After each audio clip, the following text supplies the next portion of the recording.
ஏசாயா 49:16 சொல்லுகிறது, இதோ என் உள்ளங்கைகளில் உன்னை வரைந்திருக்கிறேன் என்று சொல்லுகிறது.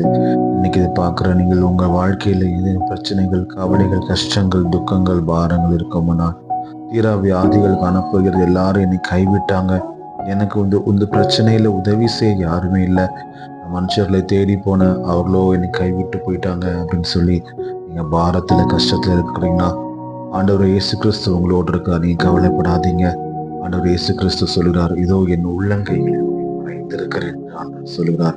நிச்சயமா அவர் உங்களை மறவார், உங்களை நினைவா இருக்கிறார். ஒருவேளை இன்னைக்கு நீங்க முதல் முறையா இயேசு கிறிஸ்து அறிஞ்சிருக்கலாம், இல்லை இயேசு கிறிஸ்துவோட தூரம் போயிருந்தா இன்னைக்கு ஆண்டவர் இயேசு கிறிஸ்துவிடம் நீங்க வாங்க.